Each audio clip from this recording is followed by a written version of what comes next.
Shalom, selamat pagi Bapak Ibu dan saudara yang kasih Tuhan.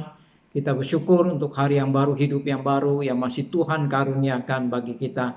Jika kita masih bisa memasuki hari ini, hari Rabu tanggal 28 Juli 2021. Kita tahu bahwa semuanya ini adalah karena anugerah Tuhan, karena kasih Tuhan, karena kebaikan Tuhan bagi kita.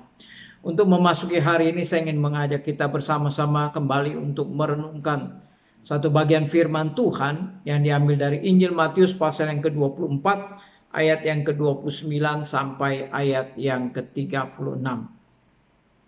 Di dalam perikop firman Tuhan ini berbicara tentang kedatangan Kristus yang kedua kali. Ada 4 hal yang Tuhan Yesus sampaikan mengenai kedatangannya yang kedua kali. Yang pertama, yang Tuhan Yesus beritahukan kepada kita mengenai kedatangannya yang kedua kali, yaitu bahwa dia akan datang di dalam kebesarannya. Di dalam ayat yang ke-30 dikatakan demikian, pada waktu itu akan tampak tanda anak manusia di langit dan semua bangsa di bumi akan meratap dan mereka akan melihat anak manusia itu datang di atas awan-awan di langit dengan segala kekuasaan dan kemuliaannya. Tuhan Yesus sendiri mengatakan bahwa pada waktu dia datang kedua kali, dia akan datang di dalam segala kebesaran dan kemuliaannya.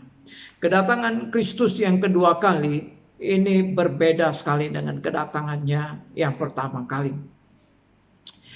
Kedatangan Kristus yang pertama kali, bahwa dia datang berinkarnasi dari Allah menjadi manusia. Dia datang dengan penuh kehinaan. Dia datang sebagai bayi yang lemah. Dia lahir di kandang binatang di dalam palungan. Dia datang untuk menjadi juru selamat bagi manusia yang berdosa. Itu kedatangan Kristus yang pertama. Tetapi nanti ketika Kristus datang kedua kali, Tuhan Yesus mengatakan bahwa dia akan datang dengan segala kebesarannya dan segala kemuliaannya. Dia bukan lagi datang sebagai bayi yang lemah. Dia bukan lagi datang di dalam kehinaan. Dia bukan lagi datang untuk menjadi juru selamat manusia. Tetapi dia akan datang sebagai raja di atas segala raja. Yesus Kristus akan datang sebagai hakim yang akan menghakimi segala bangsa dan seluruh umat manusia di muka bumi ini. Dia akan datang dengan segala kebesarannya, kekuasaannya, dan kemuliaannya. Ini yang Tuhan Yesus beritahukan yang pertama, bahwa dia datang di dalam segala kebesarannya. Kemudian yang kedua, Tuhan Yesus memberitahukan kepada kita akan tujuan kedatangannya. Hal itu dapat kita perhatikan di dalam ayat yang ke-31 dikatakan demikian. Dan ia akan menyuruh keluar malaikat-malaikatnya dengan meniup sangkakala yang dahsyat bunyinya, dan mereka akan mengumpulkan orang-orang pilihannya dari keempat penjuru bumi, dari ujung langit yang satu ke ujung langit yang lain. Pada waktu Kristus datang kedua kali, dia akan menyuruh malaikatnya untuk mengumpulkan orang-orang pilihannya. Ini tujuan kedatangan Kristus yang kedua kali, untuk mengumpulkan orang-orang pilihannya, yaitu orang-orang yang percaya kepadanya, orang-orang yang menerima dia sebagai Tuhan dan Juru Selamatnya secara pribadi. Orang-orang yang beriman, percaya, mau menyambut kedatangan Kristus yang pertama sebagai Tuhan dan Juru Selamatnya. Mereka lah yang disebut sebagai orang-orang pilihannya. Pada waktu itu malaikat akan mengumpulkan orang-orang pilihan Tuhan. Seperti Tuhan memisahkan antara gandum dan jerami. Seperti Tuhan memisahkan domba daripada kambing. Demikian Tuhan akan memisahkan orang-orang pilihannya daripada orang-orang yang bukan pilihannya. Itu tujuan kedatangan Kristus yang kedua kali. yaitu untuk mengumpulkan orang-orang yang sudah dipilihnya sejak semula.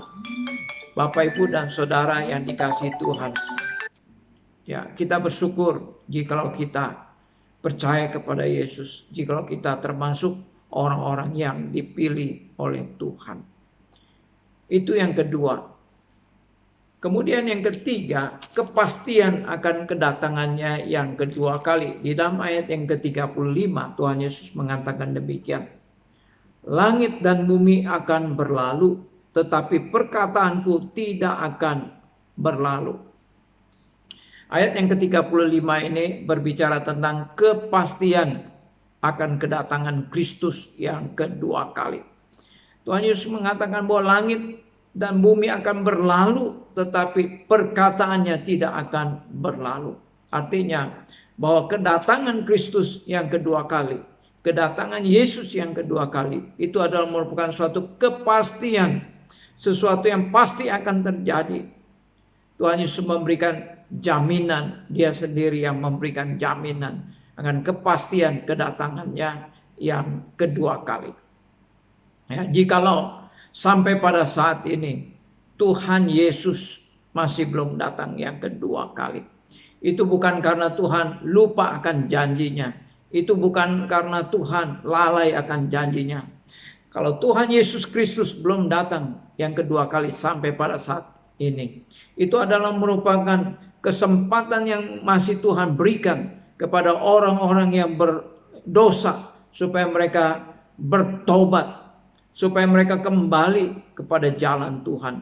Karena di dalam dunia ini masih begitu banyak orang yang tidak percaya kepada Tuhan. Mereka yang masih hidup di dalam dosa, mereka yang masih hidup untuk hal-hal duniawi, hal-hal yang fana, hal-hal yang sementara. Mereka yang tidak peduli kepada Tuhan. Ini adalah kesempatan yang masih Tuhan berikan kepada mereka, supaya mereka bisa bertobat dan kembali kepada jalan Tuhan. Tuhan tidak pernah lalai menepati janjinya, bahwa janji kedatangannya yang kedua kali itu adalah merupakan suatu kepastian, dan Tuhan Yesus sendiri yang memberikan jaminan. Kemudian yang keempat, Tuhan Yesus berbicara tentang waktu kedatangannya yang kedua kali. Di dalam ayat yang ke-36 dikatakan demikian. Tetapi tentang hari dan saat itu tidak seorang pun yang tahu.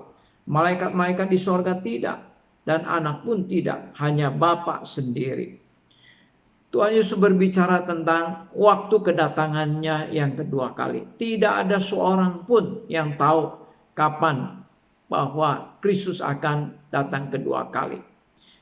Malaikat-malaikat tidak tahu kapan Dia akan datang kedua kali. Demikian juga Yesus Kristus, Dia mengatakan bahwa Dia tidak tahu. Itu adalah merupakan rahasia dari Allah Bapa sendiri. Hanya Bapa sendiri yang tahu kapan akan Yesus Kristus akan datang kedua kali.